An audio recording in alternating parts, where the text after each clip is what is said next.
il y a 50 ans, le 4 décembre 1970, le Musée des Beaux-Arts et d'Archéologie de Besançon inaugurait à la fois les nouveaux aménagements réalisés par l'architecte Louis Miquel, mais aussi l'intégration de la donation Besson au musée de Besançon.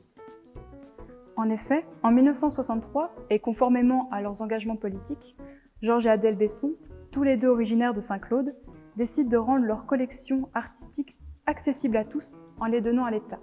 C'est 112 peintures de 121 œuvres graphiques et une sculpture qui sont alors données au musée de Besançon sous réserve que des travaux soient réalisés. L'architecte Louis Miquel, élève de Le Corbusier, réalise alors des travaux d'aménagement dans l'ancienne halle aux grains devenue musée et y intègre une structure en béton brut composée d'une rampe dont l'insertion se termine par la donation Besson. Georges Besson, directeur artistique de maisons d'édition, critique d'art ou encore auteur de nombreux textes monographiques d'artistes, passe commande en octobre 1912 à son ami Pierre Bonnard pour une peinture pour décorer son appartement quai de Grenelle à Paris.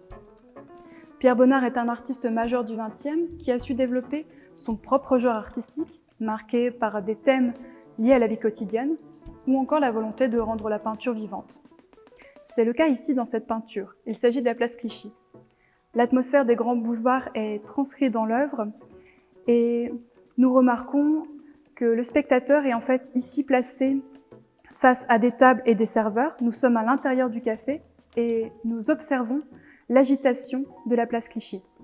16 ans plus tard, Georges Besson commande la suite de cette œuvre à son ami Bonnard. Il s'agit cette fois-ci le café du Petit Pousset. Et nous avons cette fois-ci plutôt une vision nocturne où nous y retrouvons chaises, tables, clients et serveurs.